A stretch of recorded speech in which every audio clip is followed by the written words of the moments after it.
Yes, I have so much food on my plate now. It's ridiculous, but I don't think I want to eat any more junk food. Hey, everybody. Here we go. Hey, everybody. Welcome to a live version of the H.E.A.T podcast. I'm Karyn Bryant. What's up, Karyn Bryant? Good to be back. Who's this guy? Jouban here. What's up, guys? Winner, winner, chicken dinner. So whenever Alan wins a fight, we get the Champagne podcast, baby. So you did a good job. This is what, the fourth one this year, then? Is it? Well, third. Third. Okay. I like the way you think. Yeah. Round up. Maybe you can fight at 207 next week. Oh, my God. Yeah. Well, you didn't get touched. You don't even look like you were in a fight. I got to say, for fighting a guy like Mike Perry, who's known for knockouts, this is probably the least damage I've taken in my UFC career, so I'm happy with it. Yeah. Amazing. Well, obviously, folks, we're going to get into this. Things always get a little cray-cray with it. So we have the champagne. And what else? I picked a little something else up, Alan. And this is hilarious. Because of it.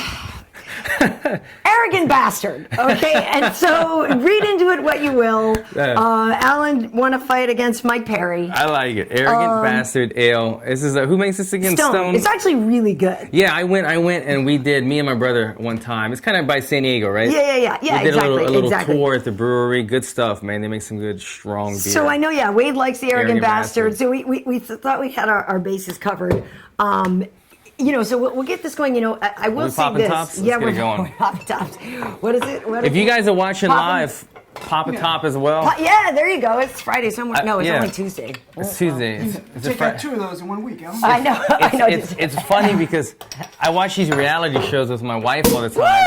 Woo! And all they do is drink wine like in the middle of the day, and we're like, who the hell drinks wine all day in the middle of the day? But moms do, Alan. I hate to tell you. Is that what it is? Well, moms and Hollywood people that don't have jobs. But so we have a glass if you want it. If not, you just go for it and chug that. But now we're gonna be getting lit in the middle of the day. Exactly. It's the holidays. Tis the time. Tis the season to get. Yeah. So I will say this. Now that the fight is over, I was a little nervous. You too? I was a little nervous because I know that Mike Perry is very powerful. Obviously, the guy's undefeated with all those knockouts. We know that he's talented. We know that, all kidding aside here, and we're joking with arrogant bastard, but I do have great respect for anybody who's out there fighting. Dangerous opponent. Absolutely. So cheers. Cheers, guys. Cheers. All right. Everyone. To the Brahma.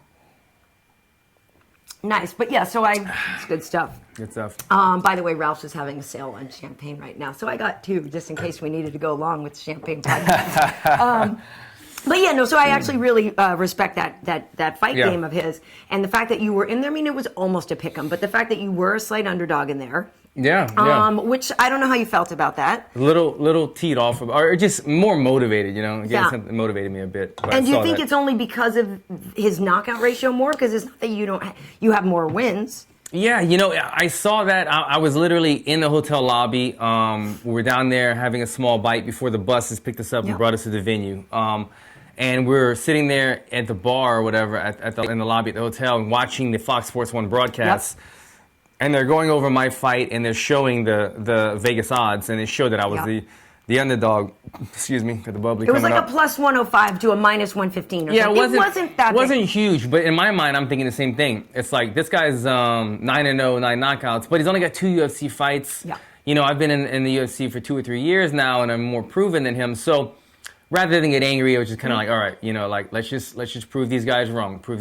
So I did see that, and then it was in my mind a little bit going into the fight. And the funny thing is, too, so leading up to this, obviously we talk about this a lot at work. I talk about this fight with a lot of people, and I even remember I'm sitting there with Kenny, and we were talking like that. That was the one at the end of last week on UFC Tonight. We didn't get to give it as much love during the whole show, but I wanted to make sure, I brought it up at the end, and we were all like, oh my God, this is a fight we're looking forward to. But every time, because I remember earlier, I was like, yeah, Kenny, we had Alan's fight. He's like, yeah, remind me again who he's fighting. I said, Mike Perry's like, you know what I mean? And Kenny was saying that? Yeah, because we all were just like, oh, that knockout power. Yeah, you know what I mean? Could be a dangerous one. So it was for us, I had complete belief that you were technically better and that, you had more experience and that you will have seen more of what he gives you than like he gave, he was less familiar with you. Right. But all that said, it just takes one punch. Yeah. You know what I mean? So we were definitely a little bit like, okay, just keep me. We're like yelling at the TV, circle. Yeah. Circle. Keep moving. And keep your back off the fence. That was the main thing that I wanted to see you do, which you definitely executed. So congrats. I mean, going into the fight, doing my interviews and whatnot, the goal, the thing I kept saying between me and my coaches, we just kept saying this amongst each other during our workouts and during interviews was flawless victory. Yep. Flawless victory. And that's, that's not coming from an arrogant arrogant part of bastard, me. you arrogant bastard. It was just coming from like set your goals extremely high. You know what I mean? Shoot for the stars. So flawless victory was what we wanted to achieve. Everybody kept saying, man, this could be the overlooked fight of the night. Everybody was so excited about this being a barn burner. And so I wasn't going to spoil anyone's party. But in my mind, I knew what the game plan was. The game plan was not to sit in there and brawl and get everybody out of their seat, but to pick this guy apart and have a flawless victory. And me and my coach, Julio, my striking coach, we were looking at the numbers like, all right, we know how much you get hit per fight, my strikes absorbed per minute or whatever. And it could be less, Alan. It could be less. It could be less, yeah. Normally I have one eye closed right now after a fight. I can see fine right now, so it worked. But we were looking at it by the numbers, like breaking it down. Yeah. If I absorb less strikes, I stay on my bike, I keep moving, I find my angles, I use my feints, I use my wrestling for the first time, and then outstrike him and frustrate him, slow him down. The less that I get hit, the more that I hit him, the better percentage of winning, the less dangerous the fight is. Maybe it's not my fight of the night, but I've already proven myself, so I don't need to go and prove myself to the fans again. And that was the game plan going in. Go for that flawless victory. Hit and don't get hit, whatever happens, but just don't get hit. And that's what we were trying to achieve. I got hit a couple times, but it wasn't the barn burner, the fight that maybe some of the people thought it was going to be. But you know what I appreciated the most, Karyn, was a lot of people really, they understood what was going on. I didn't know if the fans were going to understand, like, how dangerous this guy was and what I was trying to do by staying in and out, not sitting in the pocket, never having my back on the cage for one, more than a second or two, those kind of things. But I was really surprised how smart, educated the fan base was, saying like, man, you really stuck to your game plan, the sticking and moving, the kicks, keeping them at distance, chopping the feet, chopping the legs. So I was impressed with the fans. Thank you for the love. Yeah, no, well, what was so great about it, like you said, you used the body kicks, which were hurting him, but then, those can get dangerous because sometimes people catch him and take him down. Yeah. But I did notice that, your Kenny Johnson wrestling came in there for a bit, which I thought which was great. I know he was happy about that. Yeah. What I saw was, the first round, I and it's funny because when I was watching this and I was tweeting, I'm like, look, completely biased opinion. I think Allen's up 2-0 right now at the end of the second. I said, but obviously the second was yours. I said, but I totally know that first round was close. And one of the judges did give Mike the first round. Otherwise it was, it was 30-27 on two cards, 29-28. So one of them did give Mike the first round, which I could totally see. It was definitely close. But as it went on, he seemed to be less well versed in fighting a southpaw. And it felt like he was kind of headhunting the whole time. So that's what I felt like I saw was him waiting with this thing and just trying to find his timing.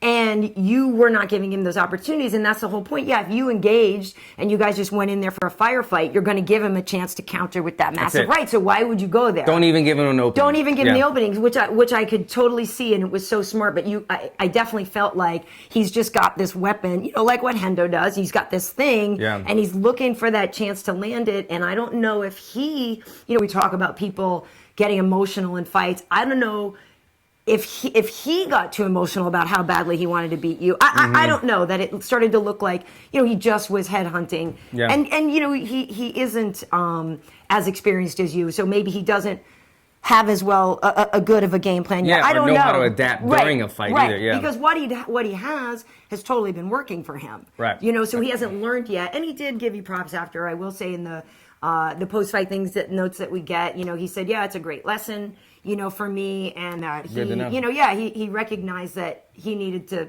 you taught him some things. Good, so good. It's nice to see Mike showing a little humility. Like, I feel like, I said this in a bunch of them. I did not like this guy. I really don't like the guy personally, but I don't have like a vendetta against him. I don't hate the guy. I don't wish the guy gets injured or anything like that. It's just, he treated me with a lot of disrespect, and there's a way of doing it. Like, I'm not gonna say Conor McGregor's better. Conor McGregor, if you're fighting Conor McGregor, you probably hate his guts because he's so disrespectful as well. But Conor McGregor's kind of funny. You kind of know that it's the game with him too. He knows. It's the game. Exactly. It's I feel like Conor McGregor's the kind of guy that would sit here and be disrespectful, but he's good at it because he's witty and it's funny. But then he would almost text you after and be like, "Hey, that was great. We killed it. Yeah. We killed it. We sold the fight." Right. If Mike was doing that, then I would have been like, okay, cool, whatever, man. You're being disrespectful, but you're selling the fight. Yeah. But his was like, when the cameras weren't around, when nobody was around, we're eating breakfast, and he's sitting there, and he's like flicking me off and stuff, and his girlfriend's laughing in my face. Like, she's laughing, she's part of it, she's kind of kissing his butt. And me and my team were like, just like what, like, we didn't even know how to, we weren't even responding, because we were like, this is stupid. What do you, like, he would like mean mug us every time he walked through the, you know, so it just got to the point where we just wanted to put this guy away. So I don't even remember my point that I was getting at. Was that the first time, though, that you've had a genuine, like you said, you respect him as a fighter, but like an actual sort of dislike for that guy? I've had a couple people that like we kind of beefed on Twitter, but it was never like I said, where he's like just saying he's just gonna like break my face all day and personal things and like, you know, giving me, you know, the cold, not the cold shoulder, but like kind of trying to like get in my face in the lobby every time I walk by him. So that was the first time I've gone through that, and it just made me angry. You can see at the end of the fight, after the fight, my coaches kept telling me, they're like, dude, you won the fight. Yeah, smile. You're like, you won the fight. Man. But I was just like angry because for a week, you know, I just felt like I had my guard up every time I see him in the lobby. Every time we saw each other. You can't shut that right off. It's hard. It's like, even now, I'm still like peeling layers off being normal again, you know what I mean? But Alan, you know, angry Alan is sort of fun. And the funny thing is you know, because we weren't able to go up on this trip, but even just things that we saw leading up, we were just like, ooh, he flipped the switch. Yeah. That's angry Alan now. Yeah. And it was sort of cool to see that. And I know that yes, I'm getting a refill. Wade only filled my glass like half full. Come on, Wade. This is the first time I've ever had a big drinker, man. drink in the middle I'm multitasking. I mean, well, you guys are, he's a multitasking. I'm not going to lie, he's not multitasking. And this is going to hit me fast, too, because I only ate a little bit before my tennis lesson this morning, and then I came, and so this is going to... I ate on the way here, I'm prepared. Okay, guys, so I don't know if we have some questions coming in, too, from some fans about the fight, but again, you know, and the interesting... You got Alan Jouban has the Wolverine. You don't get, that's, it's a little bit freakish how you don't... Do you have you said, you didn't even really get adamantium. You didn't really get hit that much anyway, but you do heal quickly. I definitely, you know, I give Mike his props. He does hit hard. How hard? You know, that's what I wanted to ask. He hits hard. It's pretty hard. To the head, not like I never was in a point that I felt like, you know, like I'm hurt really bad in the head. One time he hit me, and I saw kind of like his aggression coming, and I was kind of thinking, man, is this going to be a bad situation? And then I snapped out of it real quick and changed angle and stuck to the game plan. That was the only time I ever even had like the smallest hint of a doubt, like maybe something bad was coming. Other than that, I felt like I was in control the entire time. But other than that, after the fight, my body is pretty banged up. You know, I threw a lot of kicks. Even if they weren't landing, if he was blocking them, he was absorbing them on the elbows. So he definitely feels it a lot more than me. But I still feel that too. You know, when I land the kick and it hits your arm and he blocks it, he's feeling 80% of that, but I'm feeling 20% of that. Yeah, you're still feeling it. After 50 kicks thrown that fight, or however many, my toes are black and blue, my foot's swollen.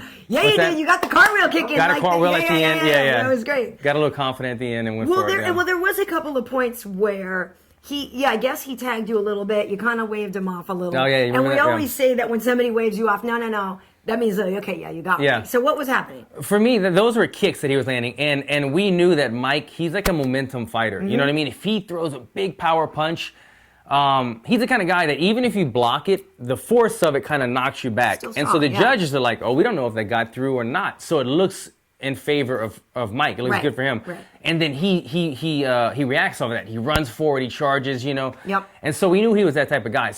So when he started throwing kicks and I was kind of halfway checking him with my knee, I wanted to let him know I was going to kind of bully the bully. I was like, nothing. Go again. Boom. I hit it with my knee. Nothing. Come again. Boom. So I kept checking his kicks and like kind of bullying him back, just kind of letting him know like I'm not giving you 1 ounce of respect in this fight. So that's all that was. You know, he wasn't landing, wasn't hurting, and I was just trying to mentally let him know that this is a horrible night for him. And you know, it's interesting too because afterwards, as I said, he did in those notes give you some props and stuff, but he certainly is frustrated and was sort of asking for a rematch, which isn't going to happen, bro.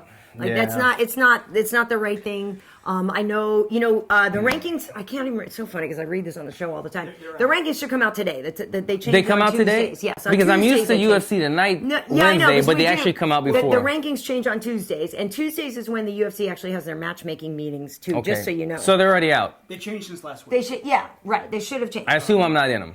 You should be. Unfortunately, no. You checked? Okay, so I'm not in them. So I will start my lobbying now. All right. Yeah, we should for sure. But yeah, just so you guys, so you know, if ever you're trying to bug You know, I know Joe is leaving, but you know, the new guys, Mickey, right? Yeah. Their Mickey matchmaking Maynard. meetings are on Tuesdays. Okay. So bug them on a Monday night. Like, you know what Oh, I I mean? got you. Put the I bugs like in it. their ear on a Monday night. Jake Ellenberger actually came up. Well, yeah, because Jake's fight is going to be, I was told, was going to be called a no contest because that was bogus. With Yeah, Masvidal. that's true. It is going to a no contest. Okay. Yeah. So that's ridiculous, and it's because Matt Brown lost, so Matt Brown will come down a little He's down bit. to 15. Yeah. Exactly. But you know you have your Masvidal, you in there, Tarek Safadine, Safadine, Magny, Hendricks, these guys. And there's still a couple fights Yeah, Gunnar. at the end of the year, December 30th, that are going to change some things. And I'm for also sure. really curious to see, like you just said, you mentioned Gastelum. Yep. So he's not really a welterweight Now anymore. he's an 85er because his next fight is we have our munchkins here too. Yeah. His next fight is going to be Vitor Belfort in Fortaleza.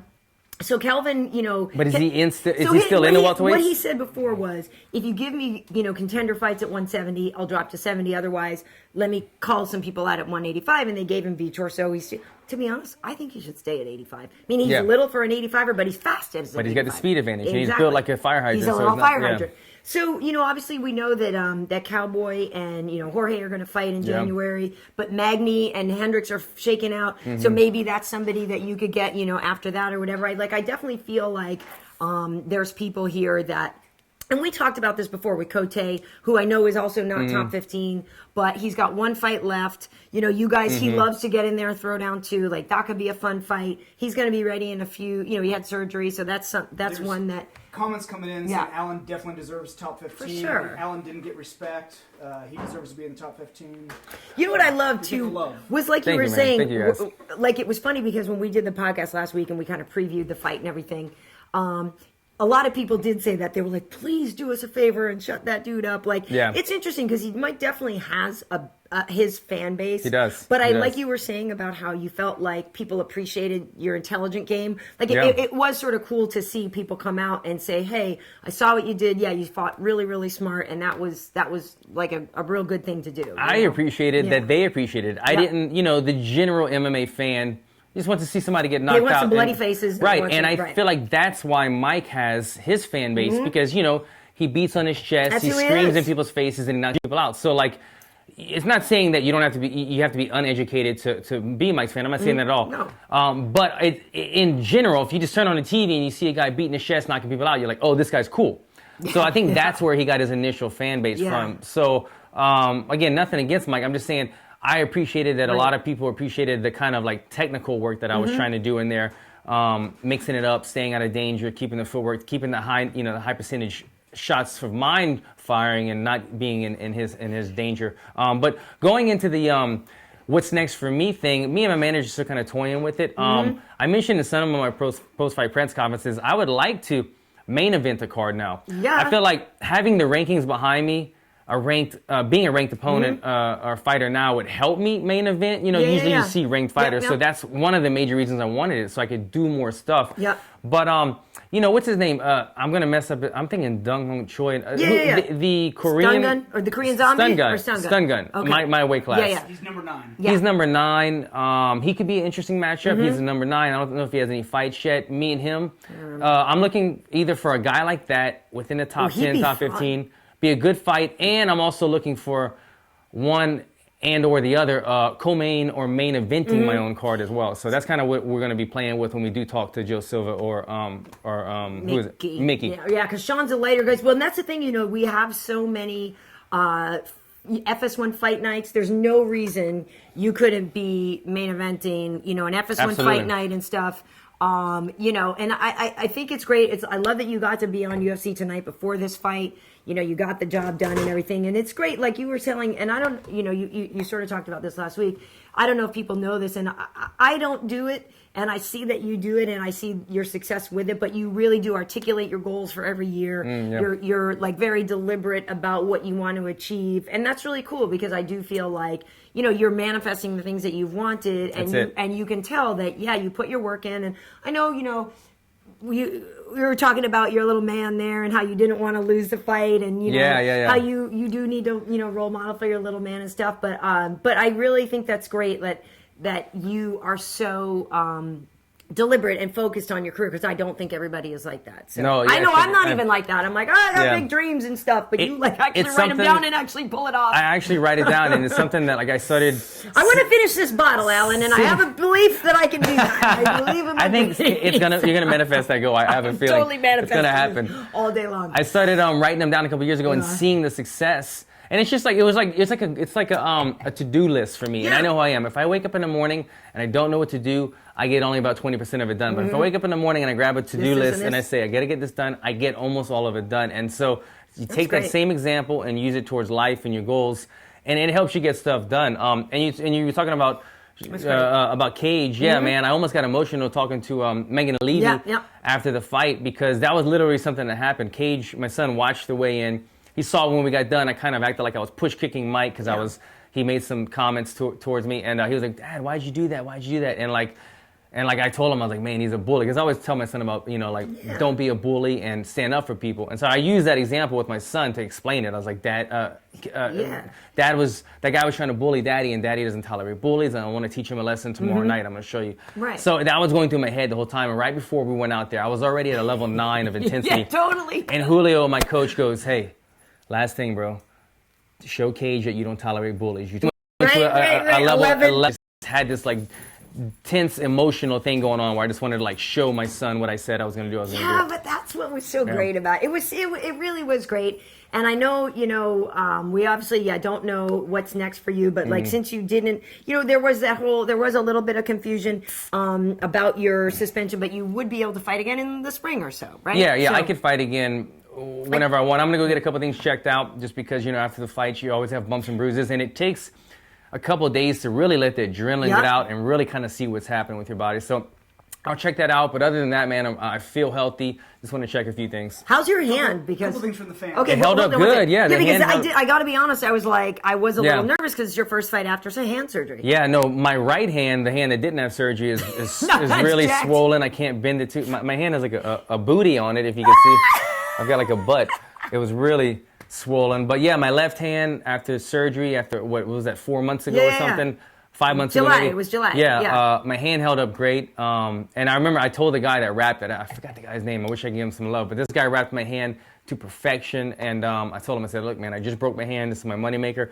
Please give me the best wrap you can. And man, it held up good. So I'm happy with it. My doctor did a good job too. Did it have to be tighter? Like, what would have been bad if it was too tight or too loose? Yeah, well, I always tell him, I said, this isn't going to really make any sense to you, or it will make sense to you, but it's kind of, I say, look, I don't like my hand wraps too tight where it's cutting off circulation, but it's got to be tight enough where it's not loose, because I can't break my hand again. So it's like, he gets what I mean, but I wonder who it was. Was it House or Rudy? Kind of a heavier set guy. I wonder who it was. I can't remember his name, but we can go back and look. Yeah, at I'll check it out. Cool. But he wraps hands. It felt like a cast. For the first time, it felt like it was just solid. Nice. And yeah, man, it was. I didn't even think about it. I thought during a fight I might like kind of hold back. Yeah. Didn't even think about it. I was swinging for the fences. Because I was worried. Yeah. Yeah. I mean, that would have been the worst thing in the world. That would have sucked. Re-break it. That would have sucked. Just to step back a little bit. Yeah. Fans love the idea of fighting stun gun. Good. They love it. The problem is, although maybe the time in workout, he's actually on 207 facing Safedine. Yeah, that's what I thought. He and Tarek were fighting. But so you could take the winner of that fight. Because Tarek is a great fight, too. He's got great kicks and everything. 207 is the end of the year card. Okay, that's that one. It's next Friday. So the timing is perfect because you guys would both be ready again like late March or something. So yeah, you're right. Because I'm looking at like a March anyway. That's what I'm saying. Yeah, if you guys, you take the winner in that fight in March, boom. Yeah, unless Safedine... Who's another good possible opponent? We've trained together, and I like Safedine. He's a good guy, and I got respect for him. So, I never like kind of calling out guys that I'm friends with, but he would be another good fight. Do you speak French? You could talk some crap to him in French, too. No, I don't. I mean, I should. I'm half French, but I don't. Well, he's Belgian. They speak French and everything. I just know viens manger. That means time to eat. That's the only one I know. I need to learn that. Then also, regarding the suspension, people are wondering, how's your knee? Yeah, because I even said to you before we started rolling, there was a moment where I went, it looked a little unstable. What's the deal? I saw that in the second round, and in the second round, I kind of looked like I rolled my ankle, my knee kind of gave out. That was just, I don't know, that was just so much footwork. I probably got a little exhausted, and I was off balance and kind of misplaced my footing, but that was an injury. But I do have to admit, throughout this entire camp, my knee was giving me trouble. I thought I might have had like a little meniscus tear or maybe just a sprain or something. So it was something I just kept quiet. And it wasn't going to be an excuse or anything. What I'm saying, I kept it quiet, obviously, for my opponent not to know about it. But I will get it checked out since the fight's over, see what's going on. But I feel fine, to be honest. Right now, I feel fine, but it's something that I do want to make sure there's nothing going on, because it's like, as a professional fighter, you can't say, you know what, I feel pretty good, let's move forward. And then you have to commit to an 8 to 10 week camp. Right. Because you got to think, okay, I'm about to put my body through this grueling camp again. You want to make sure everything's good to go before you go through that again. So, yeah. And did that affect your, in the fight, did you feel like, was there ever a moment where something happened where you felt like your cardio got affected? Or, you know, like, was there ever a moment where anything that wasn't going well in camp played out? I thought this was like the most cohesive unit of coaches and me sticking to the game plan and us being on the same page that I've ever had. The fight went beautiful. Exactly how we kind of like hit mitts. That's how, exactly what I did in the fight. That's how we hit mitts. Sticking and moving, slipping out, throwing the straight left, throwing the left kick. The only thing I will say is the knee, I felt like it did take some of the snap out of my kick. Okay. Usually I kick a little bit harder. Mm-hmm. I was still throwing those kicks out there pretty good. But when I rewatched the fight, I saw some of my head kicks were kind of lazy. They were kind of dropping to the shoulder rather than continually rising to the head. Right. And I think it was just because the tightness of my knee wasn't allowing my flexibility and my dexterity to continue in the motion that I wanted. Mm-hmm. So that was the only thing. I feel like maybe some of those head kicks would have landed better and harder if my knee wasn't kind of funny. Yeah. But other than that, my body held up good. It was exactly how we wanted it to go. Well, and it was funny because during the fight, you know, people were tweeting to me and they're like, yo, KB, I know you're nervous. You know what I mean? Like, I know you're stressing. Give me some insight. You're right. And it's funny because, you know, obviously, when we, you know, cover the sport, I try to be objective, but there's no, you know, no reporter, no host, no whatever, who doesn't have a friends, favorites, whatever. And you guys who watch MMA know who our people are and stuff. So everybody knew. And I said, okay, fine. Like, and again, like I said, you know, I feel like Alan is completely respecting Mike's power and we know what he can do. But for sure, I think my boy went all 3 rounds. You know what I mean? For sure. Which you did. I mean, that one judge gave like you said, a round. It's because the first round was close, but even though he had some good moments, I still dropped him in the first round. So I feel like that would lean towards me. Of course it would give it to you. But it is interesting because we could see, you know, we can see your evolution. Like like I said before, you didn't have your back against the fence. You didn't ever get in a position where we got real nervous, which was great, you know, which was really great. So, hopefully, you know, you'll get, like the winner of Saturday and Stun Gun is kind of hot. I kind of like that. I know Gunnar Nelson was supposed to be in Belfast. And he was supposed to fight Sunday. Yeah, he got injured. I forget what his injury is. But so he is another one. I mean, and that's a style fight because he's a jits guy. Yeah. I mean, that's an he's a jits guy, but he's got that I don't say underrated, but he's got that blitz attack. He does have the karate. Style. He has the karate and the jits. That would be interesting. Yeah, for sure. Is there any more questions, or should we get to some of the other fights that night? Just some people are saying, hell, Alan should even call higher up on the... Well, we wanted you to fight Cowboy, and I explained that to DC. That was the thing. I don't know if you heard it, if you watched the broadcast, because DC had texted me. He's like, okay, B, tell me some stuff about your boy, Give me some inside scoop. So I told him some stuff, but all DC is just like, Lafayette, stand up. Yeah, no, I was going to say... That's all he cares about. He showed some love, though, man. He's a homer for you, Lafayette. No, I appreciated DC's love on that one. DC's awesome. And not that he's in top 15, but people are saying now that you've exposed Perry, they want you to expose Mickey Gall. Well, but Mickey's going back to 55. They're both going to 55. Okay, so let's... you did mention the winner of that, but they're both going back to 55. Right, and we could touch on that, too. So the thing is... That was not a good fight. And I was just shocked, man. I didn't see a lot of the fights in person. I was doing my post-fight press stuff and doctors and whatnot. You know, in the winner's circle. That kind of thing. Circle, drinking champagne and Perrier and all that good stuff. But Perrier. That's probably where that came from.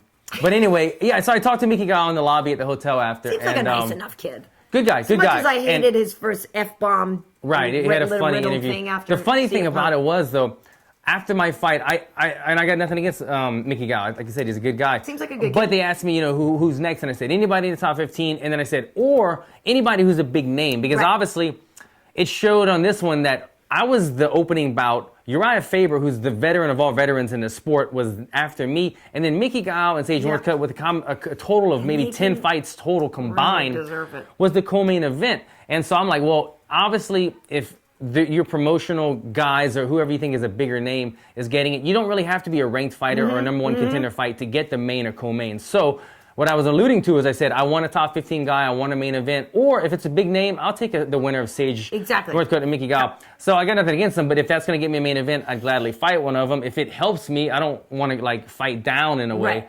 But you would smoke them, is the thing. I feel like I'm more experienced Yeah, they wouldn't put you against them because you... And I feel like it makes more sense if Sage would have won because he has more fights and he's kind of like the hyped guy. Yeah. Where Mickey Gall is kind of still new, although he beat him and you know it's proven himself to be a really tough guy on the ground. But anyway, so what I'm getting at is I saw him in the lobby and he was telling me, he's like, yeah, I called out Dan Hardy.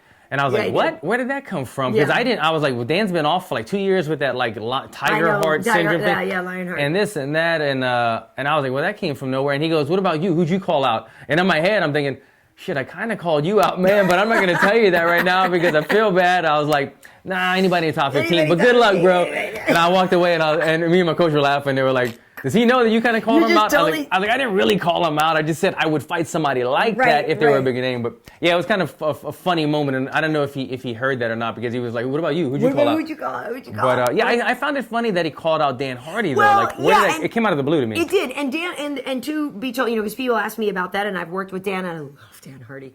Always one of my favorites. Yeah. Dan is... Severn? Daniel Cormier, call that Daniel Cormier. Dan Hardy may come back. He's still been training. He never really stopped training. He has this heart condition where his heart like double beats. He just needs to get cleared. That's what he's waiting on. Exactly. And so he's fit. He's been training, and he actually does say he can make 55, and he's cool with coming back at 55. So it wasn't a completely ridiculous call out to do that. The funny thing to me was, some people started tweeting, they're like, why did they call it that bum? And I'm like, oh, you newbies. Like, you can't, to call Dan Hardy. Like, to call Dan Hardy a bum is like, come on, man, beyond to me. But so it was a little bit of a random call out to me. But I like Mickey's savvy and like his calculation to at least have a name in his mouth or whatever. And I know we were talking about that for you to like know what's going on. And right now, your division, you actually have, there's actually so many great matchups. And like we're saying now, this stun gun Safadine winner could be really great. We're saying Jouban versus Diaz, make it happen, Karyn. Oh, Diaz. They were at the fight, man. I remember after the end of the Nate, which one? Yeah, I know. They were, Nick would be which one for me? But yeah, at the end of the fight, I remember Nate waiting for the announcement and looking on the cage, and I saw like I saw a bunch of people that I knew, Bryant, Ortega, and they were all in a row. Yeah, T-City. Diaz was right there, man. I gave him a little what's up. They were cool, man. But see, again, like just like how I said before, I love Masvidal. Don't fight him. Yeah. Don't fight Cote. We talked too. Me and Masvidal were talking. Don't fight Cote. He's our buddy. Don't fight Nick because I. Yeah, I know. He's one of the favorites. You know what I mean? Like, the show. Like, don't. You mean the Canadian dude? Oh yeah, the Canadian dude. Wait, the me? Canadian dude. You couldn't remember Cote's name. Patrick You're like, Cote. I apologize, bro. I could not remember your name all week for the life of me. Every interview, I was Why like, didn't you just text me? I would have given you his number. You could have like literally said, bro. I don't know. I just kept saying he fought Anderson Silva. Yeah, I was like, he's such a nice dude. He's actually a really, really good dude. Sorry, man. But you know what? To be another one of those because he's on Team Pretty. Like people would give you guys shit. Yeah, they would give you great grief because he's like a model up in Canada too or whatever. Doing his thing, man. That's good. He's a good dude. He's got one fight left on his contract, so you could be the last fight on his contract. Yeah, and that's what I'm saying. Oh, people kept tweeting me too. They're like, I saw your boy on a Macy's ad. Oh yeah, that was crazy. The Versace commercial that I did came out during fight week, so that was pretty wild, man. Dude, you're killing it. Yeah, it was like you're officially killing it. It was good to hear that. Just like I'm killing this bottle. Good to see the momentum. Yeah, we are getting a little. We are getting a little. Would you have your arrogant bastard too? Yeah, let me taste this. You can sleep it off here, Alan. You don't have to drive right home. Yeah, until Cage goes nuts over there. But Aurora's doing a good job babysitting him right now. The little munchkins get along well. So I do wonder, how much, like you said, the rest of after your fight. I know you're busy and you're doing your post-fight stuff, but later on you went home and you saw the stuff. Uriah Faber's fight. Obviously, it was his last one. He's so legendary. And to be honest with you, I kind of thought they were going to stop the fight in the first round because it got pretty like it looked like that Brad was done. Yeah. I'm glad he kept going because I wanted to see Uriah like have as much time in the octagon as he could for his last fight. But at the same time, I really did think like this fight should be over. And then like, how is it still going?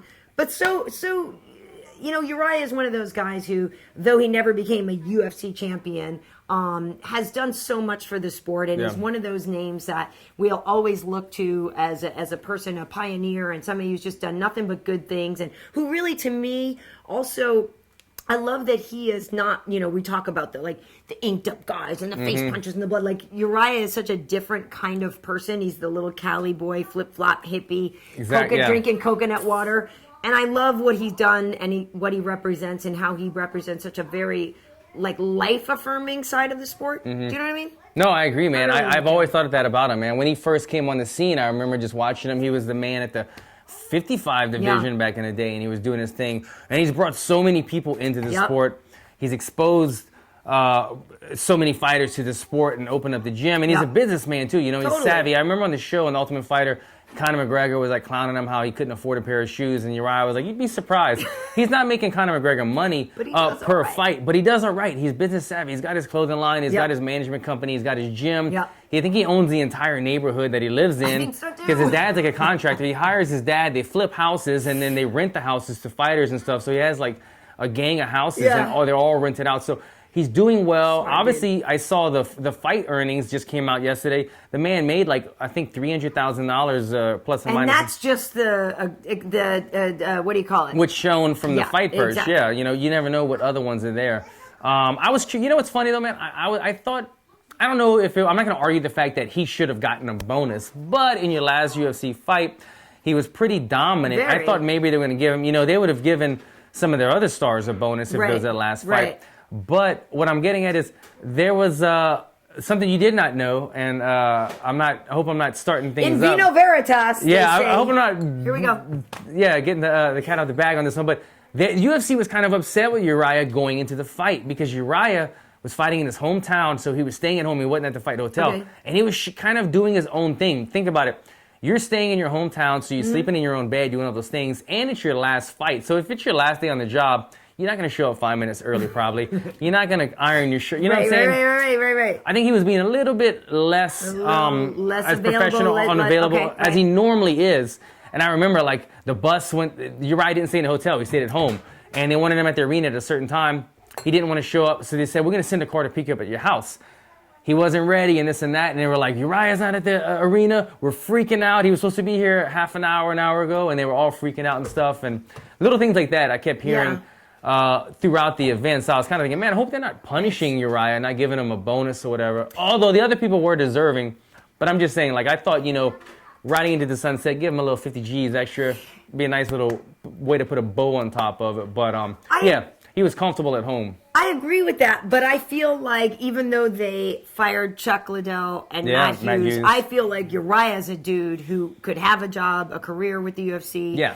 He's such a great ambassador, And nobody really hates Uriah. Nobody doesn't like Uriah Faber. Maybe Dominick Cruz did for a minute, but other than that, unless you're fighting him. Yeah, and even Dominick recognizes how the two have helped each other. Right. He recognizes what Uriah has done for the sport. I mean, the thing about it, at the end of the day, Dominick is funny because he loves to talk crap about Cody and how he has a real rivalry with Alpha Male, which is not really fabricated. I mean, it's real. But at the same time, Dominick is a bright enough guy to recognize when you made me better. Do you know what I mean? Exactly. So for that, I think it's cool. And afterwards, I don't know if you saw on the post-fight show, because way back when they fought in WC, Dominick had actually signed over Uriah's face. So he gave him a new poster where it wasn't signed over. Is that what he did? He gave him a new one where he signed it, but it wasn't over Uriah's face. Well played. Cut to, we had lunch yesterday with Cody Garbrandt. And Cody is so funny because, obviously he's fighting Dominick, and he does feel like he's carrying that torch of the Team Alpha Male against Dominick. And he believes that, hey, listen, we know so much about Dominick because of all the fights Uriah's had and all the rounds we've coached against him, TJ, so blah, blah, blah, blah, blah. We have so much going into it. It's almost like, to sort of draw the parallel, it's almost like you and Mike. Cody has that crazy knockout power. Mike Perry had that crazy knockout power. Dominick is technically better. You're technically better. So I feel like it's that kind of thing, where I completely believe Cody could knock Dominick out. My question is, will you find his chin? You know what? Team Alpha Male had the same amount of experience in rounds in studying tape. against Jose Aldo, and none of them was able to get the job done. Didn't matter. It didn't matter as well as he knew it. And so it is a step up a leg up on the competition, knowing that they know Dominick so well. They know exactly what to do. I mean, they don't even have to like come up with a game. They know automatically. I mean, this is how you fight him. They've all watched him. They've all trained for him. They've probably had to mimic him in sparring. So each one of the coaches have probably mimicked him. TJ took so much from him. Yeah. So, but like he said, does he land the shot? Does Dominick Cruz out-wrestle him? Does Dominick Cruz do one of his patented, just stick and move type shots? So, I don't know, man. I'm super excited for the fight. It's going to be a good fight, don't you think? If we're going to have to put some money on it, though, I'm going to go with the champ. I know you have to go with it, too. No, you probably believe in him and you work with him, so you have I believe Dominick Cruz is better than... Technically better. Yeah. More experience, at least. Right. And you know what? That could be what we see. That could be the difference in the fight. It could be so subtle that even though he's technically better, they're both so competitive that somebody has to make adjustments during the fight. And Dominick Cruz's experience... Having so many more fights and much more championship fights going into those later rounds. His cardio doesn't really fade. He might have to make those adjustments where he gets the takedowns late in the round, steals the round, stays out of danger early in the round. And that's what could put him through the finish line to retain the belt again. But I'm going to go with Dominick Cruz on this one. Well, yeah, and I am too, and I think it's like I said, it's not because I don't believe Cody has the tools. I just don't know if Dominick is going to be there when he goes for this thing. And I do know that as the fight goes deeper, Cody believes like in his cardio and all that, and I believe that neither of these guys is going to slow down. But I do believe that, like you're saying, Cody would be more likely to be frustrated by his plan not working than Dominick. Absolutely. Do you know what I mean? And Absolutely. so I feel like the longer it went, Cody's not used to having to go deep because he usually dismisses everybody so quickly. He's Early that in the good, round. right? So he hasn't had to face himself deep in a fight and go, dude, still here across the octagon from me. This sucks. Like now what? So I think he totally could do it. And I guess I wouldn't be like surprised necessarily if he knocked him out, but I believe in Dominick's technical ability and his ability to adjust and just be a step ahead. Do you know what I mean? Yeah. And see maybe what's coming. And not writing Cody Garbrandt off in this Not fight, at all. but I'm He's just saying good. my pick is Dominick. But this could be one of those fights where Cody Garbrandt becomes the most dangerous guy in that division after this fight because he goes into this new territory, fighting a championship fight on the caliber of Dominick Cruz for the first time in his life. Maybe it goes 5 rounds, he loses a decision, let's say, and he takes so much from this fight. And then you know the what I next mean? guy is going to be screwed. And then the next guy is screwed because now he just fought a Totally. 5-rounder against the best guy in the world, who's the hardest person hit in the division. Yep. And now he knows exactly what to do and exactly how to sprawl and get up and change your momentum and the little subtle things in fighting, like the momentum flows and showing the judges like this isn't hurt and that this and that. Those kind of things is the only thing that you only learn that from cage time, and this fight could give him a lot of cage time. So if he doesn't win, he could be a dangerous, even more batter, if that's even a word, a batter man, batter man after this fight. Oh, did you see that? Badr, what a crazy fight. Our boy Rico, though, but that Verhoeven. wasn't how we wanted it to end. But Badr is scary. It wasn't, but you know what? They're gonna have a super rematch how now, sick will so that it's kind of rematch like, be? man, my manager was there, AJ was there. Oh, he was. For Tiffany. And he said in all the fights that he's been to with us in UFC and Glory and Lion Fight, he has never felt that type of energy. And he said, you thought Conor McGregor had some hardcore fans? No.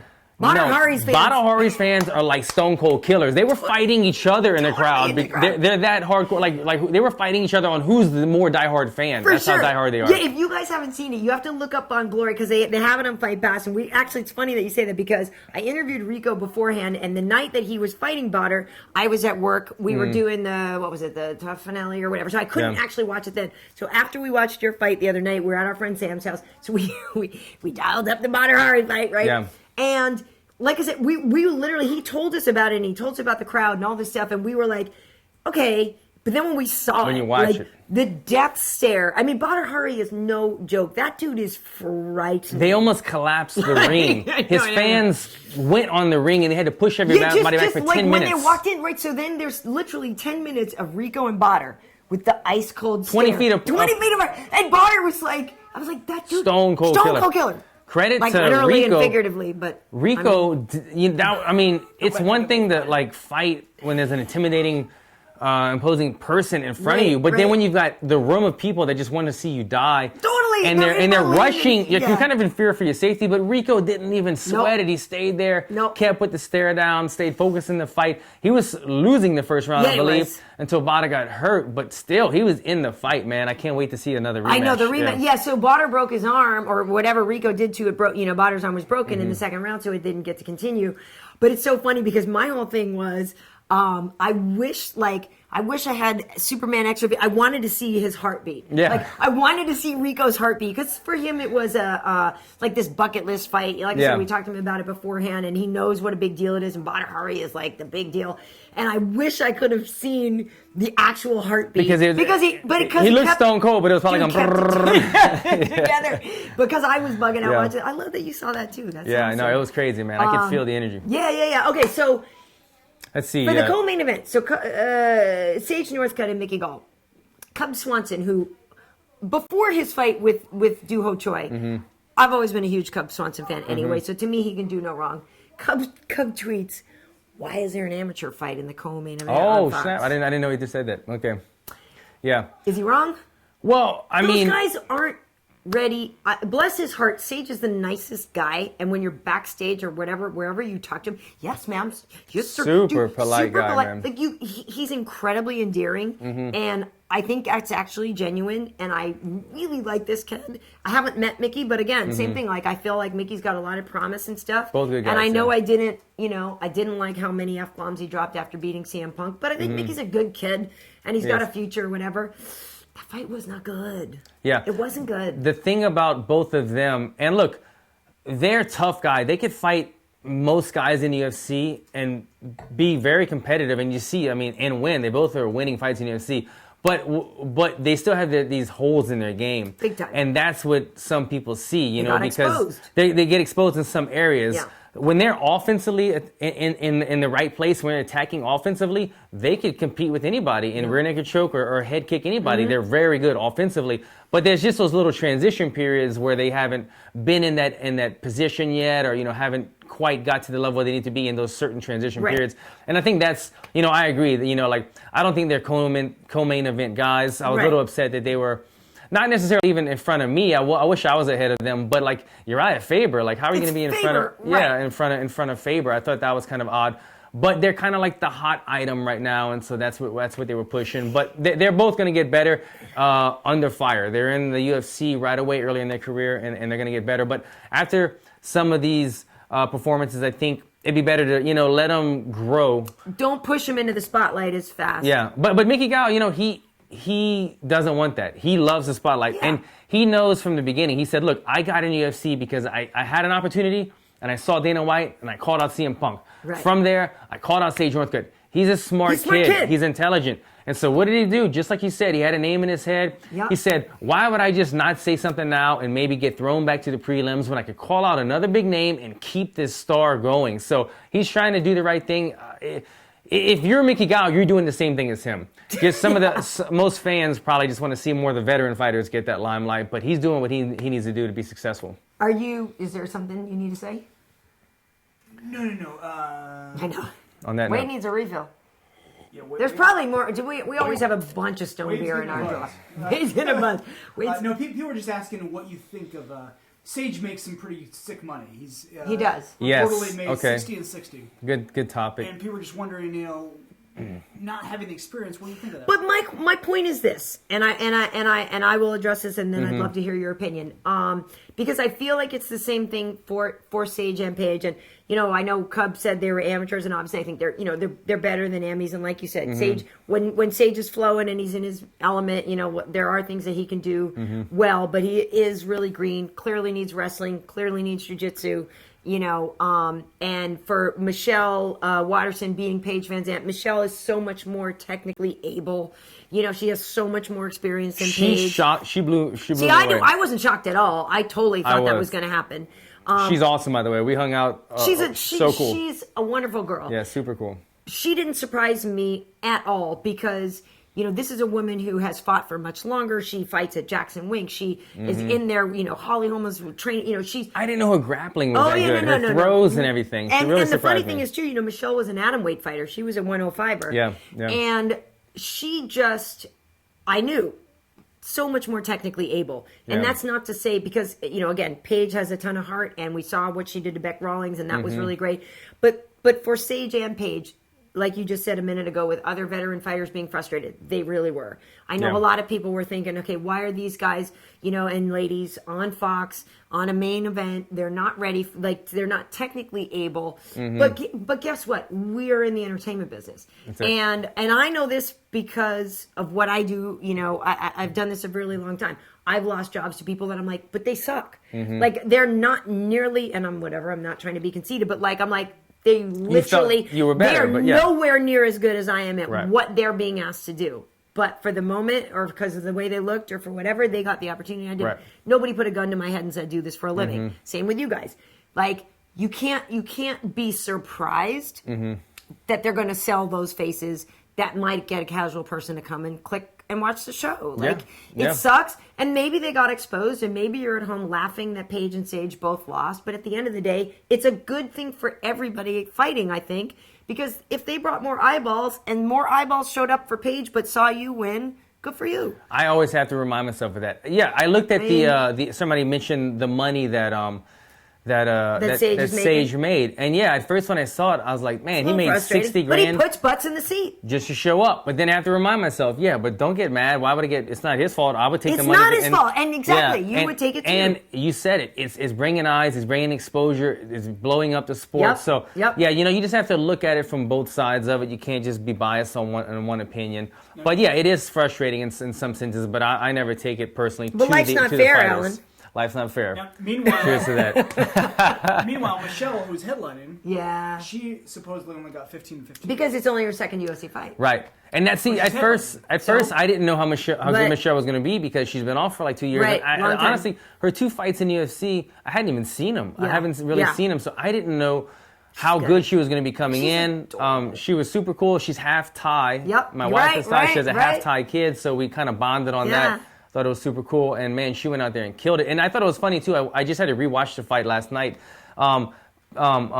Paige went for like a head and arm type throw, didn't get it, and then that's what she got thrown. Michelle did. Well, Michelle even said after a beautiful one totally, because she said, "I know Paige likes to do this, so I wanted to beat her at her own game." She worked on it, and she did. How crazy is that? And that's what led to the beginning of the end. She got that beautiful throw, got the back, and then took the rear naked choke. I saw somebody, my buddy Adam Hunter, comedian. Yeah.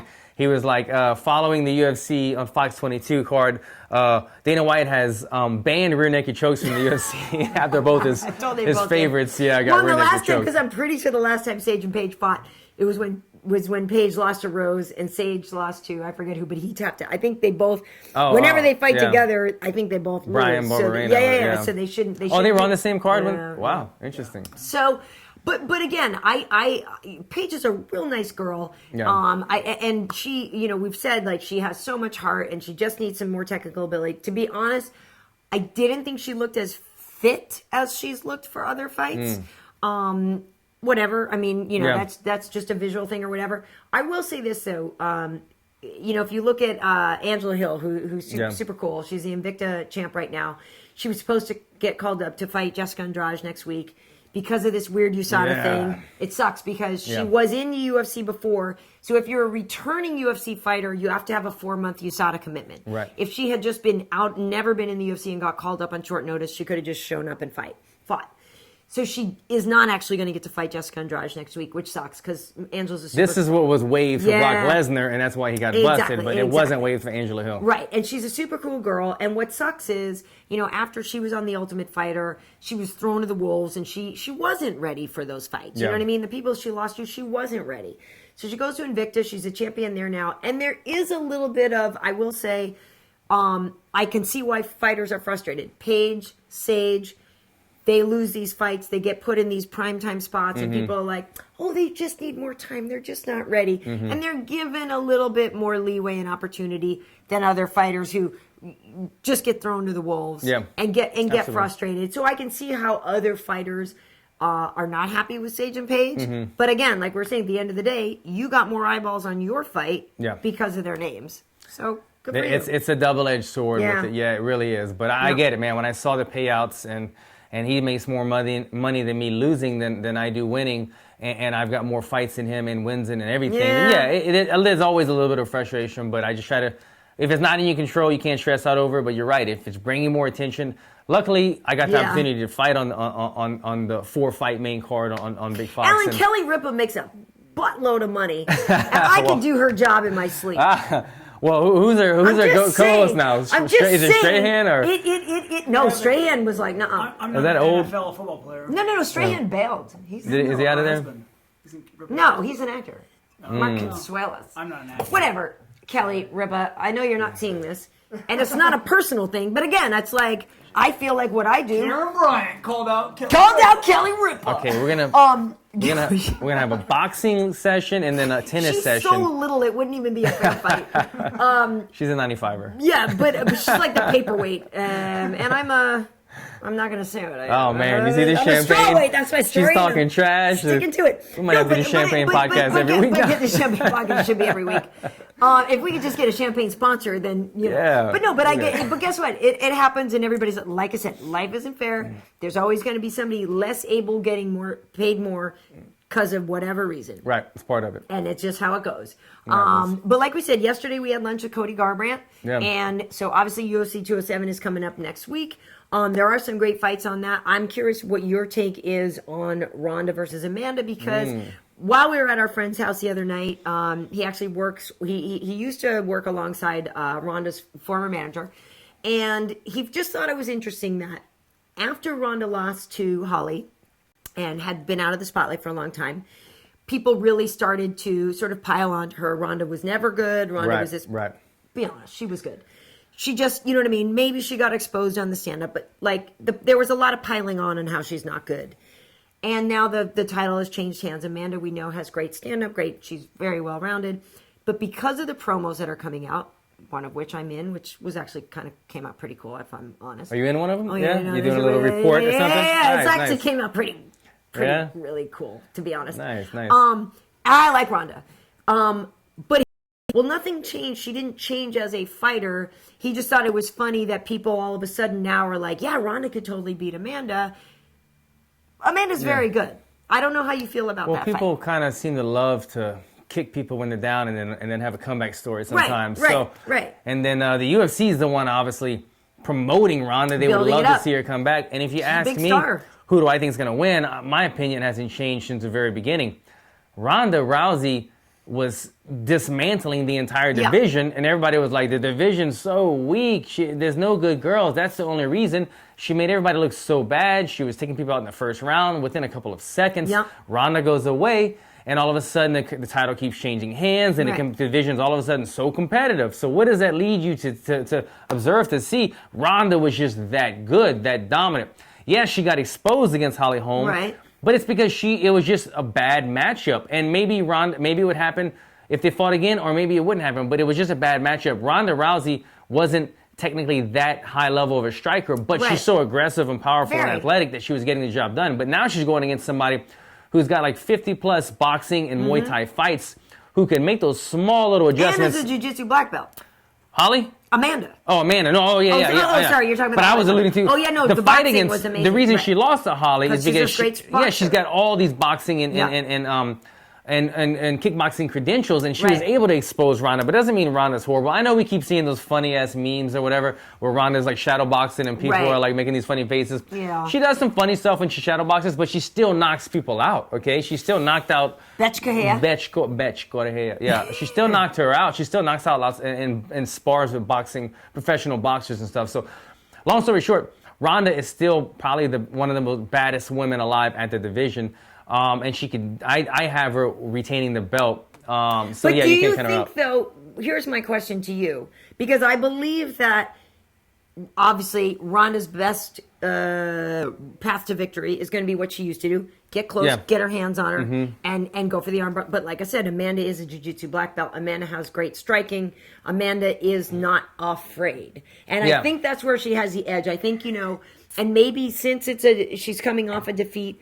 But Ronda used to be able to just really psych everybody out, right? Yeah, that intimidation. Right, yeah. and so She came out when we were at 205 and they came out and they had their stare down and she still has that mean mug and yes, she's still a legit badass. But Amanda... Yeah, they took some of the sizzle off of it. Yeah, and Amanda's not really the type to be afraid. Yeah. I don't know. I believe Amanda has the stand-up edge. Correct me if I'm wrong. Amanda lost to Kat Zingano in Vegas and got kind of out-grappled. But it's also because she gassed.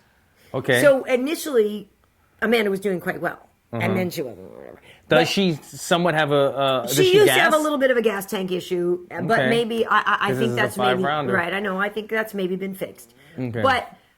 Like they went to the shop and they just got that, swapped that part out, she's good to go. It was fixed. Foi consertado. But I threw a little Portuguese. We have a new Trocasal that we filmed yesterday, by the way, if you want to see that. But no, plug away. I plugged our in thing when I was talking to Evie yesterday. I told her that we were doing this. I like it. No, I honestly am not really sure what to do with this fight because I like Ronda a lot. I was a supporter, am a supporter. To me, she represents a lot of what I think is really great about being a badass chick. And like I said, she could before the defeat or whatever, but like she could vocalize a lot of what I feel like a lot of women want to say. Like a lot of us have a chip on our shoulder or want to be out there and be a badass and we're quote unquote not allowed because we're supposed to be demure and supposed to be this and supposed to be that. And it was to me really satisfying to have a woman who was so unapologetic about being a badass. Yeah. So that's why Full of sound bites. Right. But that's why I really, really like her. And her accomplishments are, you can't deny the Olympics and all the stuff. But Amanda is from we've talked about this before. Everybody who trains with their American Top Team says she's the hardest working one in the gym, not the hardest working woman, the hardest working one. Nice, yeah. So that I give her a big gym too. But then I did hear that maybe she weighs a little more than she should. I don't know. Might have a tough cut. Here's the more important question regarding this fight.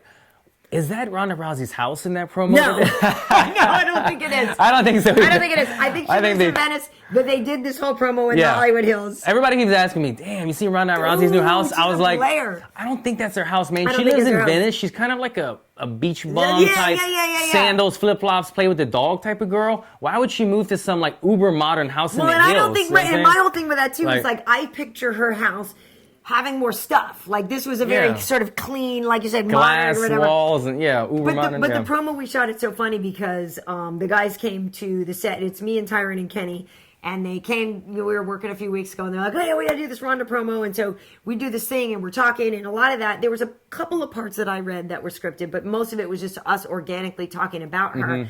And they told me, they said, "Oh yeah, we filmed with her yesterday. She's totally shredded. She looks great." And I was like, "Cool, can't wait." And then, but you don't really know what you're doing. You know your part. And then when they cut it together, I was like, that's badass. I was like, that promo came out great. That was dope. I wake up every morning too, and I circle the calendar date of when I'm going to, and then I go, and then I make my coffee. Circle it. No, but I'm excited. So on 207, I'm actually going to be hosting a thing with Metro PCS. So I'm going to go to Vegas. We were going to go and cover the fight, and then this opportunity came up. And it was something really cool to do, and it was a little bit different, so we're going to be doing this. I'm going to be with Metro PCS, and I'm not sure if it's going to be on Metro PCS's Facebook page or the UFC's page or whatever. I'm going to be at the Tough Gym. We're going to be doing all kinds of Facebook Live stuff. The bubbly. Sorry, Karyn.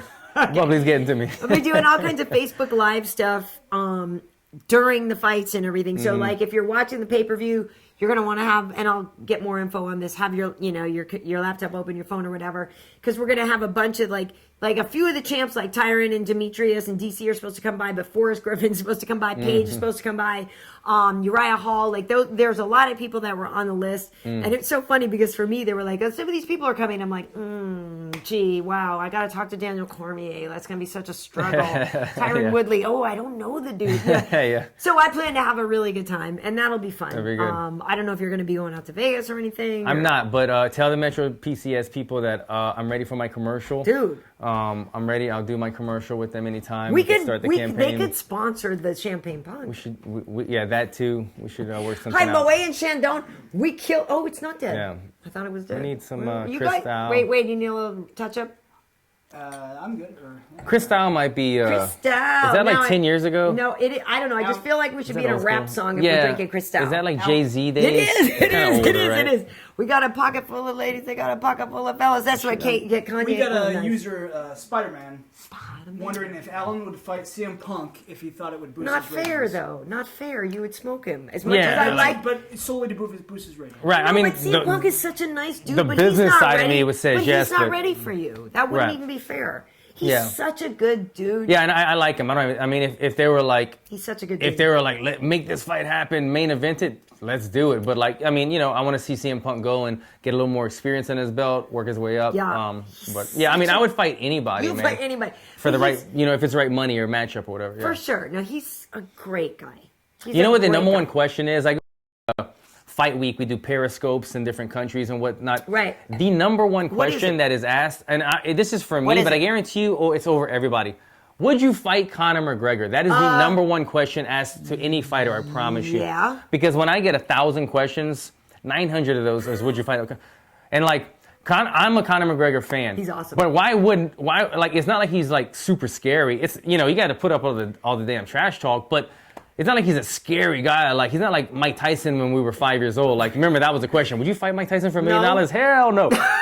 But now it's like, would you fight Conor McGregor for $1 million? Hell yeah. Exactly. Yeah. I mean, like, Why wouldn't you? Yeah, I like my chances and I like the money. So Southpaw versus Southpaw? yeah. But yeah, he's awesome. But that's funny, man. That is the number one question Plus, you'd have the that size every edge. fighter gets in It's every true. interview. Everybody, it's true because Shows how relevant he is in the sport. No, he's amazing, and to be honest, obviously the fact that he, I personally don't understand how anybody can hate on him because, granted, obviously he lost to Nate, but like most of the things, getting back to your whole manifestation, most of the things he says he's going to do, he does, and he avenged that loss or whatever. Yeah. But like Conor has, like, I hate to say, but like the biggest balls, like he makes sure that. do you know what yeah. I mean? Like, and to me, like, I can't do anything but applaud that. You're saying you're going to do this. You actually pull it off 99% of the time. But even in your failures, you have done more. You've exceeded and tried and shot for the moon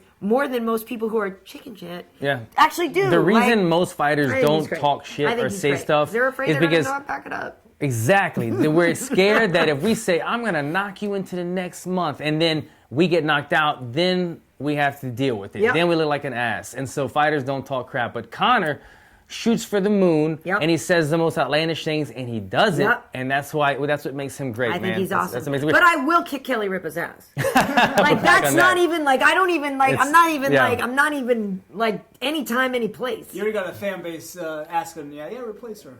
Oh, God, man. I would love that. And I used to live in New York. I've told them. I was like, dude, when Good Morning America comes calling, we're moving back to New York. No, honestly, and again, it's nothing personal with her, but I told. Oh, man. We pour you another drink, Karyn. She makes so much money, Yeah, Alan. can't lie And about it. private school is so expensive for that kid know. in there. I know. People are like, having more? Are you kidding me? Are you Yeah. paying for private school? No, one is good. Yeah, get one another is job. good. One is good. So you did all your Christmas shopping? I'm done. Did all my Christmas shopping. Thank God for Amazon Prime. You see it over all there. I do. That's All I do Dude. is click. I Click, don't really go to the store click, anymore, but click. it's nice. I kept telling myself I didn't want to think about it too much, but during fight week, it's like win this fight, and then it's like holidays. You know what I mean? Yeah, it's like yeah, right. Now you can enjoy the yourself. funnest thing to look forward Right, to. You know? right. So yeah, it's done. Like I said, I'm still peeling away layers of fight mode, Alan, to get back to normal everyday living, Alan. But yeah, man, the holidays are coming. We're gonna enjoy it at home, staying here in LA, and then Nice. we're going up to Big Bear or Lake Oh, Arrowhead nice. as well. Yeah. Oh, beautiful, Doing both beautiful. of those after Christmas for We a couple did that days. over the summer. So, Well, I don't we have you a can cabin. tell me off camera. Oh, yeah. Well, we have a cabin with. No, I mean we rented a cabin, an like, Airbnb. la-di-da. With we have a couple homes. This is our winter home. The month of December winter home. And Where do then- you summer? Where do you summer, Mr.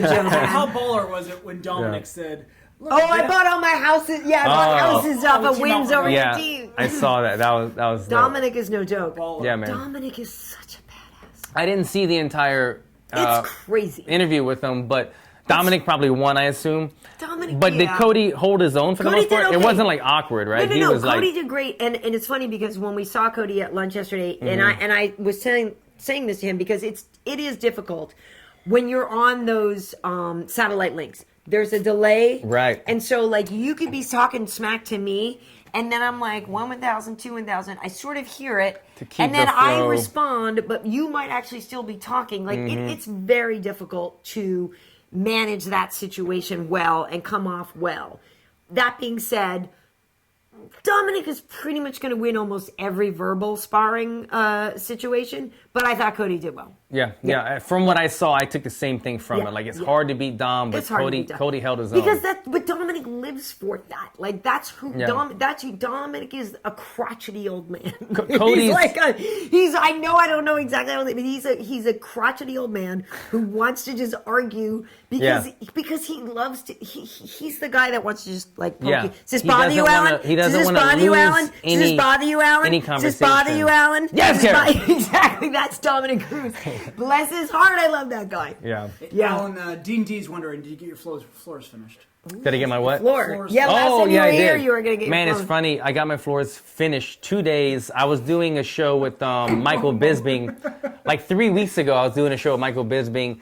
And he was telling me he's having his floors and his counters and his whole house is torn up. House done. I was like, I'm getting my floors done. I'm going through the same thing. No, poor guy, man. Mine's done. My furniture's back. Christmas decorations are up. Right. I looked on Michael Bisping's Instagram like a couple of days ago, and his house is still just torn up. And he's got family coming in town and everything.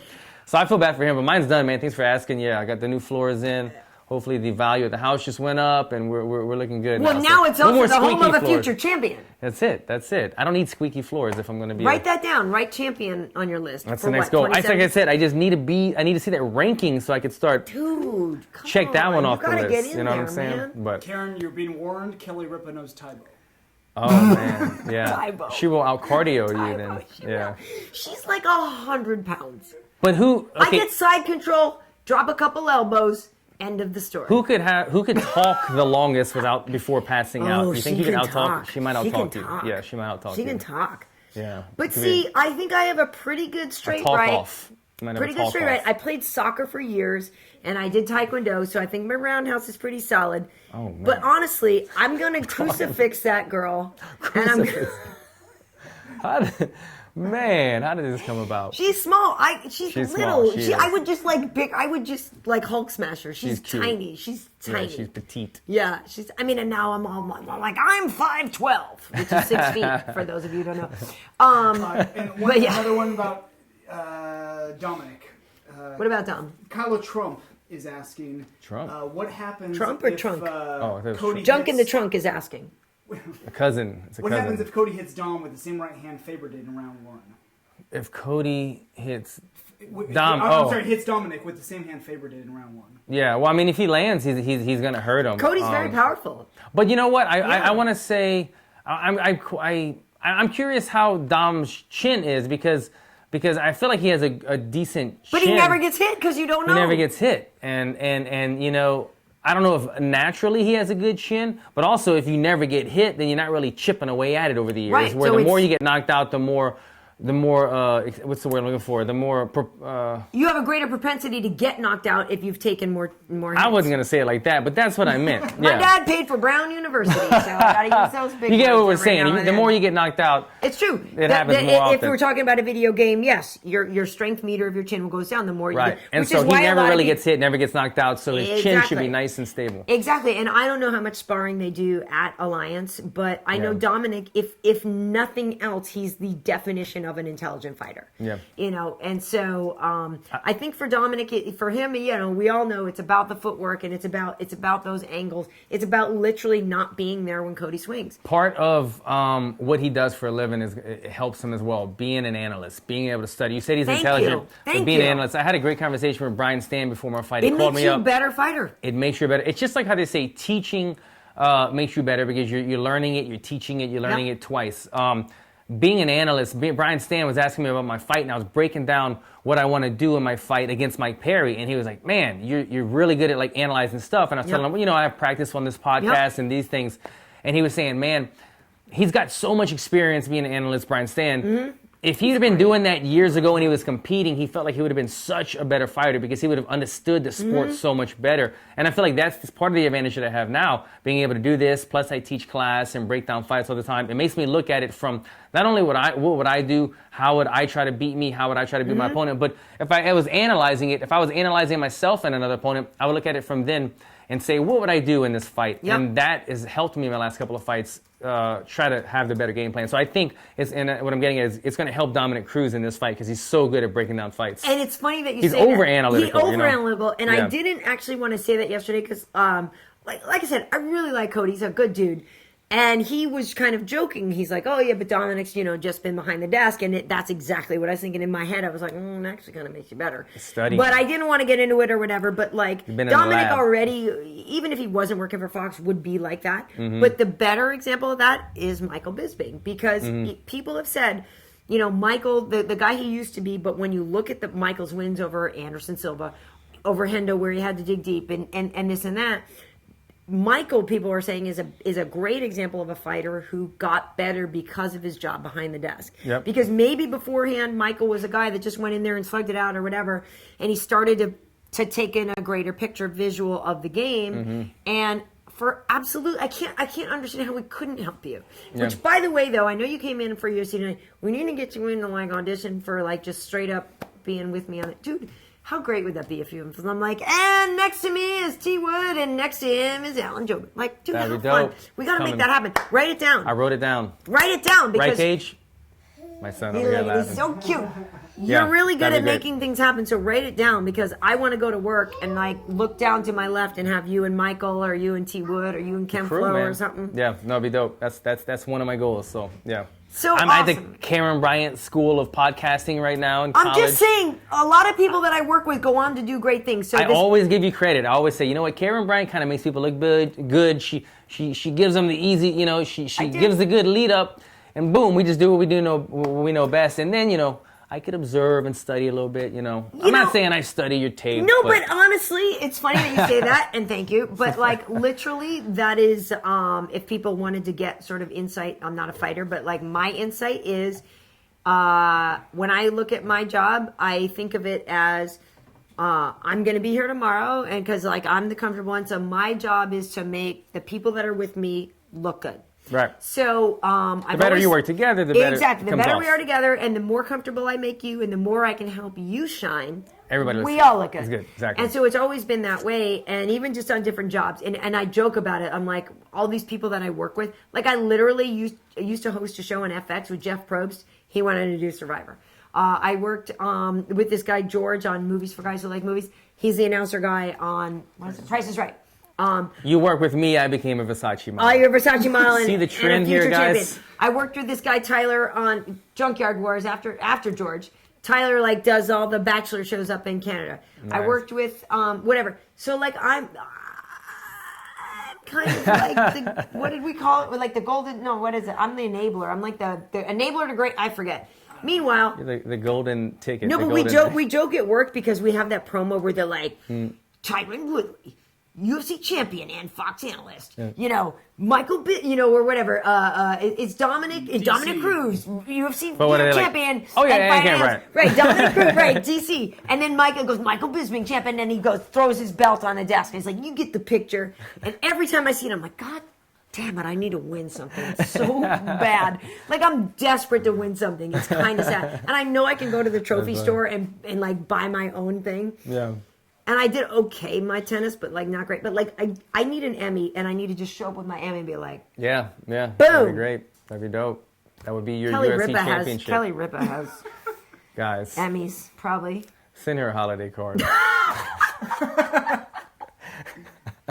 She's a sad drunk. I'm now I'm gonna just curse Kelly Ripa all day, she has what I want. She's an angry drunk. I am. No, I'm not. I'm actually. I'm not. It's funny. If it was tequila, then yes. Oh yeah, tequila. They're saying it's weird to hear my voice and not the same. Oh, here's Wade in our Prophets of Rage shirt. Hey guys. Hey, I exist. Yeah, I exist. We're not talking to imaginary people. You get the award for most amazing wife and mom. Hey, do I really? You do. Look at well, I don't know. It's the time of year. Thank you. He gets nice the award for most patient husband. I mean, He's a patient guy. I'm a little bit. I mean, I'm not. You can be a bit much. I'm a bit much. What are you saying, Alan? I just say, like good, like a much, Good, like good, no very much, good at your because job. I'll back you. No, shush.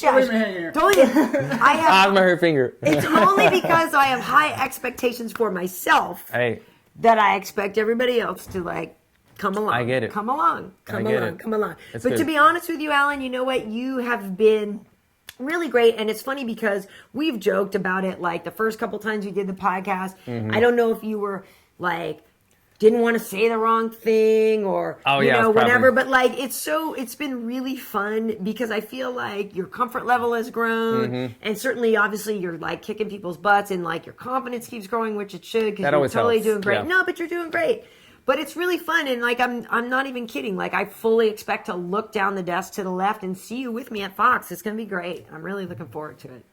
I love it. That's exciting, Come on. man. This Yeah, dude that's is what I'm looking for. He's Yeah. killing it. This is like the definition of killing it in 2016. I know a lot of people think they had a bad year, but you had a pretty good I would year. have got. Yeah, Bisping might have one up to me a little bit, but hey, we both went. He went 3-0. Yeah. 3-0, Anderson 3-0. He got a couple belts and some stuff. But Gigi Hadid.